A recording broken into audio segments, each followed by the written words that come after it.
जी मैं शुरू करूँगा। जब हमने ये ऑर्गेनाइजेशन शुरू की थी स्विफ्ट लॉजिस्टिक्स जनवरी 2020 में, तो मुझे हर जगह से ये सुनने को मिलता था कि लॉजिस्टिक्स इंडस्ट्री में ख़वातीन यूजुअली काम नहीं करती, और उसकी सबसे बेसिक रीज़न ये थी कि ये एक मेल डोमिनेंट इंडस्ट्री है जहाँ पर आपको ऑफ कोर्स आपके राइडर्स मर्द हैं, आपके ऑपरेशंस के अंदर जो राइडर्स से डील करते हैं वो सारे मर्द हैं, फिर सेल्स के अंदर भी वही लोग हैं जो बाहर जाते हैं, वो भी मर्द हैं। तो हमने सोचा कि हम किस तरह से इस इंडस्ट्री को री-इन्वेंट कर सकते हैं। तो हमने एक कोटा रखा हुआ था 35% कम से कम हम ख़वातीन हायर करेंगे, और हम अपनी टेक्नोलॉजी के प्रोसेसेस को इस तरह से बनाना चाहते थे कि अगर कोई ख़वातीन हम हायर करते हैं ऑपरेशंस में फॉर एग्ज़ाम्पल, और उनको राइडर्स के साथ डील भी करना पड़ता है, तो वो they can deal with through an app, वो एक ऐप के थ्रू डील कर सकें, एक पोर्टल के थ्रू डील कर सकें, मुख्तलिफ टूल्स बना कर दिए जिसमें वो इंटरेक्ट कर सकें आपस में राइडर्स के साथ, डिफरेंट डिपार्टमेंट्स के साथ। तो हम आज जहाँ खड़े हैं हमारे पास आउट ऑफ 500 मैनेजमेंट पीपल 39% ख़वातीन हैं। And I take pride in saying this कि हमारे हर डिपार्टमेंट में एटलीस्ट 15% to 20% ख़वातीन एम्प्लॉयज़ हैं, चाहे वो ऑपरेशंस हो या वो सेल्स हो या वो मार्केटिंग हो या फाइनेंस हो या एचआर हो। और अभी हम जिस स्टेज पे हम आज खड़े हैं वहाँ से आगे ग्रो करने के लिए हमारा दूसरा विज़न ये है कि हम फीमेल राइडर्स हायर करें, और हमने कोशिश की बीच में फीमेल राइडर्स हायर करने की, बट ये जैसे मैं कह रहा था कि एक मेल डोमिनेंट सोसाइटी और मेल डोमिनेंट इंडस्ट्री है, तो हम कुछ कामयाब नहीं हो सके। बट अभी भी we are trying our best कि हम एटलीस्ट 10% फीमेल राइडर्स हायर करें, और उनको बेशक आप इतने दूर दराज के रूट्स मत दें उनको, बेशक हम बहुत कुछ प्लान कर रहे हैं जहाँ पर हम कुछ ईज़ पैदा कर सकें उन फीमेल राइडर्स के लिए भी। औरतों को एम्पावर करने का सबसे बेहतरीन तरीका यह है कि आप किसी हेड की पोजीशन पे भी औरतों को हायर करें। तो यूजुअली मैंने जो देखा है कि हमारी लॉजिस्टिक्स इंडस्ट्री से लेकर किसी भी इंडस्ट्री के अंदर अगर काफ़ी सारी ख़वातीन काम कर भी रही हैं तो वो यूजुअली हेड्स की पोजीशन पे बहुत कम ख़वातीन हैं। तो हमने सबसे पहले अपनी एचआर के अंदर एक ख़ातून को हायर किया जो कि हमारा एचआर हेड करते हैं, और उसको हायर करने का मकसद ये था कि अगर आपकी एचआर हेड एक ख़ातून है तो वो हमारा जो गोल है वुमेन एम्पावरमेंट का और hiring more women in the organisation का, उसको पूरा करना शायद थोड़ा आसान है। हमने अपनी जो हमारी स्ट्रैटेजी और ग्रोथ का रोल है, हमारी उसकी वाइस प्रेसिडेंट भी एक ख़ातून है। अब हम एक फ़ाइनेंस में भी हेड पोजीशन पे ख़ातून ढूंढ रहे हैं। तो आई गेस के हम एज एन ऑर्गेनाइजेशन अपनी फ़ीमेल एम्प्लॉयज़ को जितना फैसिलिटेट कर सकते हैं, जितना ease of working in an office कर सकते हैं, जितना हम उनको इंक्लूसिव कल्चर प्रोवाइड कर सकते हैं जो कि उनके लिए जब वो दफ्तर आएँ तो दे शुड फील सेफ़, उनको सिक्योरिटी पूरी मिले, उनको पिक एंड ड्रॉप दें, उनको किसी भी तरह से किसी भी ऐसे तरीके से जिससे हम उनका एक दफ्तर में काम करना आसान कर सकते हैं, हम वो सब कुछ करते हैं। और हमने अभी रिसेंटली एक और चीज़ we trying to plan is के हमारी जो ख़वातीन एम्प्लॉयज़ दफ्तर में काम करती हैं, हम उनके पेरेंट्स को इनवाइट करते हैं। हम चाहते हैं कि वो दफ्तर आएँ, क्योंकि बहुत सारे पेरेंट्स की भी काफ़ी इनसिक्योरिटीज़ रहती हैं कि किसी की बेटी, किसी की बहन, किसी की माँ कौन सी जगह पे काम कर रही है और क्या करती है। तो we invited the parents to the office and we are going to do it in the near future as well, कि आप आएँ, देखें आपकी बेटी, आपकी बहन, आपकी माँ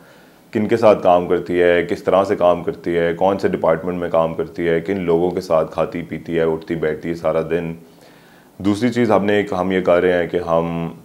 हमने एक नई पॉलिसी इम्प्लीमेंट की है कि कोई भी माँ अपने बच्चे को अगर सारा दिन ऑफिस लेकर आना चाहती है तो वो अपने साथ लेकर आ सकती है। एक तो डे केयर है, वो सेपरेट है जो हर जगह है,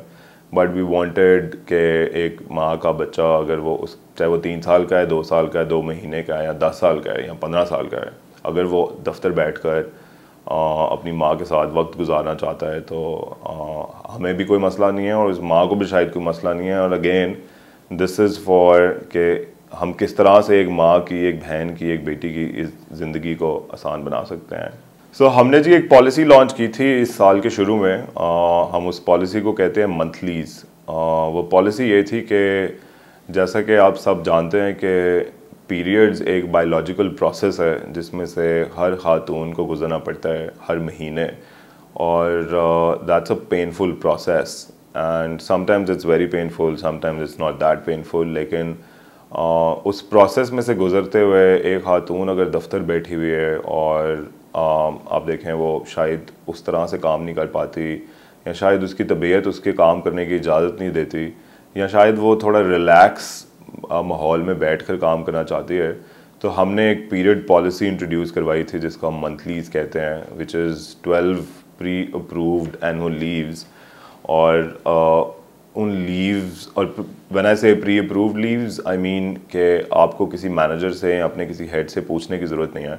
आपकी 12 छुट्टियां साल की, विच इज़ एक छुट्टी हर महीने की, प्री अप्रूव्ड है जो आपके HR पोर्टल में। आपने सिर्फ जाना है अपने HR पोर्टल खोलना और आपने उसके ऊपर अपनी लीव अप्लाई कर देनी है जो कि प्री अप्रूव्ड है। यू कैन गो होम, आप घर बैठ के काम कर सकती हैं। आपको घर बैठ के काम नहीं करना तो आप छुट्टी कर सकती हैं। आपने आधा दिन काम करना है, आधा दिन घर पे रहना है, what ever that's your day. वो एक खातून का दिन है, वो जो उसका दिल करे वो कर सकती है। और हमने सोचा था कि शायद इसका काफ़ी रिएक्शन आएगा हमारी ऑर्गेनाइजेशन के जो बाकी ऑलमोस्ट 70-72% मर्द हजरात हैं। बट बेस्ट थिंग इज़ के हमारी कंपनी की median age is around 29 years, और हमने इस पॉलिसी को इम्प्लीमेंट करने से पहले हर मर्द को हमारे जितने भी मर्द एम्प्लॉयज़ हैं उन सबको बिठाया, उनसे बात की कि अगर हम ये पॉलिसी लॉन्च करें तो what do you guys think about it. और अगेन एक बहुत अच्छा रिस्पांस मिला, और क्योंकि हमें शायद लग रहा था कि ये एक एडिशनल छुट्टियां हैं 12 जो मर्दों को ऑफ कोर्स नहीं मिलेंगी, but I still remember one of our employees side के अगर एक औरत को पीरियड्स नहीं होंगे तो वो औरत प्रेग्नेंट नहीं हो सकती, और अगर वो प्रेग्नेंट नहीं हो सकती तो वो हमारे जैसे मर्द पैदा नहीं कर सकती। तो अगर ये प्रोसेस इतना कीमती है और पर थोड़ा दर्दनाक है तो इसका मतलब ये नहीं है कि इसका मजाक उड़ाया जाए या इसको छुपाया जाए या इसको बीमारी समझा जाए। तो हमने इसको इतना आसान किया अपनी ऑर्गेनाइजेशन में कि you can just get up and say कि I am on my period leaves.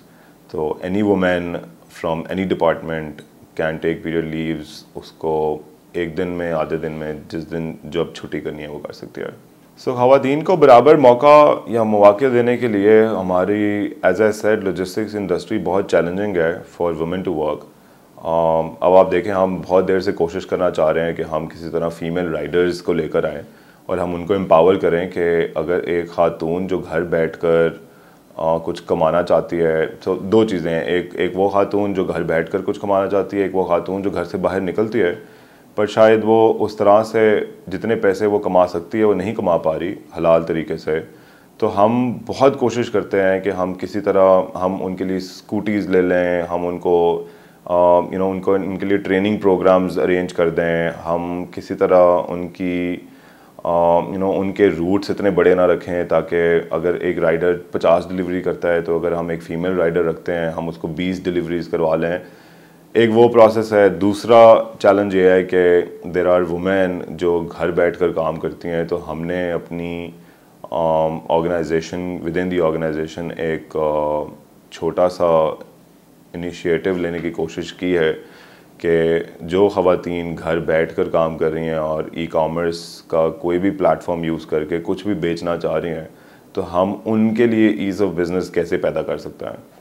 हम कैसे उनको हेल्प कर सकते हैं, मार्केटिंग में कैसे हेल्प कर सकते हैं, उनके बिज़नेस को ग्रो करने में कैसे हेल्प कर सकते हैं, उनके बिज़नेस की उनकी चीज़ें डिलीवर करने में, और कैसे सब्सिडाइज रेट्स देकर हम उनको ये फील करवा सकते हैं कि आप अपनी चीज़ों की डिलीवरी की शायद इतनी स्ट्रेस मत लें, आप अपने बिज़नेस को ग्रो करने में फ़ोकस करें।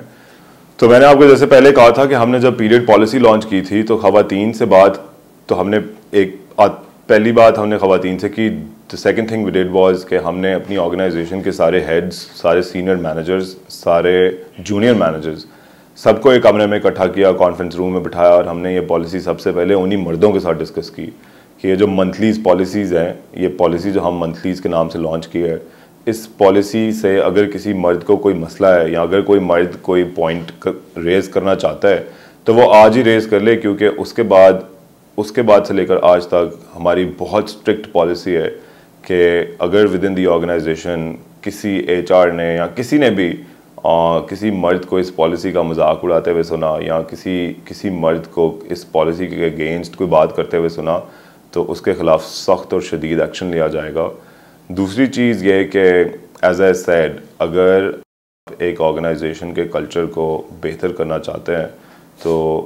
जब तक आपके पास 30% से ज़्यादा ख़वातीन किसी भी डिपार्टमेंट में नहीं बैठी हुई, आपका कल्चर बेहतर नहीं हो सकता। तो ऑप्स का कल्चर स्पेशली पाकिस्तान में लॉजिस्टिक्स का कल्चर बहुत मेल डोमिनेंट था और अभी भी है, but as I said before, हमारे ऑप्स में भी 20% ख़वातीन बैठी हैं कभी हमारे, और अब हम, जैसे मैं बता रहा था कि हम फीमेल राइडर्स भी हायर करना चाह रहे हैं ताकि हम अपने राइडर का कल्चर भी बेहतर कर सकें। I guess champions of change का बड़ा इंपॉर्टेंट रोल है सब के अंदर। उन्होंने this was the first thing they recognise, हमारी ये मंथलीज पॉलिसी सबसे पहले मेल चैम्पियंस ऑफ चेंज ने रिकग्नाइज़ की। और फिर जब आप सारे इदारे इकट्ठे बैठते हैं, क्योंकि मैं 2-3 दफ़ा चैम्पियंस ऑफ चेंज की कॉन्फ्रेंसेस में जा चुका हूँ, तो आप नॉलेज शेयर करते हैं एक दूसरे के साथ। आप बहुत सारी ऐसी पॉलिसीज़ हैं जो शायद हम नहीं कर रहे, कोई और कर रहा है, या हम कर रहे हैं कोई और नहीं कर रहा, हम वो शेयर कर सकते हैं। तो हम एक थिंक टैंक बना लेते हैं जिसके अंदर अभी भी हमारा एक ग्रुप है, एक ईमेल थ्रेड्स हैं, कुछ और ग्रुप्स भी हैं जहाँ पर आपके पास हर कंपनी की हर किस्म की पॉलिसी का एक्सेस है। आप को किसी डिपार्टमेंट में किसी चीज़ में कोई हेल्प चाहिए, they are always there to help each other. And I guess जितनी और ऑर्गेनाइजेशंस और जितने और कंपनीज़ के CEOs इस चैम्पियंस ऑफ चेंज की अम्ब्रेला के अंदर आ सकते हैं, it's good for the society, it's good for the ecosystem. और ये जेंडर डाइवर्सिटी, जेंडर बैलेंस, फिर ऑर्गेनाइजेशंस में how to stop sexual harassment, ये सारी चीज़ें जब तक हम एक दूसरे के साथ बैठकर डिस्कस नहीं करेंगे, हम शायद कभी इन पे काम भी नहीं कर सकते। सो चैम्पियंस ऑफ चेंज ने हमें बहुत हेल्प किया है। जैसे मैं अभी कह रहा था कि जेंडर डाइवर्सिटी और जेंडर बैलेंस में हमने बहुत सारी चीज़ें चैम्पियंस ऑफ चेंज के थ्रू सीखी हैं। और वो जब आप चैम्पियंस ऑफ चेंज के लिए साइन अप करते हैं तो इसका मतलब है अब आप उनकी कुछ पॉलिसीज़ हैं जिनको इम्प्लीमेंट करना लाजिम है। तो उसके अंदर सेक्सुअल हरासमेंट की पॉलिसी है, उसके अंदर जेंडर डाइवर्सिटी की पॉलिसी है, उसके अंदर जेंडर बैलेंस की पॉलिसी है, उसके अंदर रिस्पेक्ट फॉर वुमेन की पॉलिसी है, जो कि मेरे ख्याल में और मुझे सबसे अच्छी लगी कि एक औरत जब दफ्तर में आती है तो उसकी रिस्पेक्ट मेंटेन करना कितना इम्पॉर्टेंट है और कितना ज़रूरी है। तो वो शायद अगर हम चैम्पियंस ऑफ चेंज के साथ काम ना कर रहे होते तो कभी ऑफ कोर्स रिस्पेक्ट मेंटेन करना बहुत ज़रूरी है और वो हम करते भी हैं, लेकिन वो एक प्रॉपर प्रोसेस के थ्रू, एक प्रॉपर पॉलिसी इम्प्लीमेंटेशन के थ्रू शायद हम कभी भी ना कर पाते।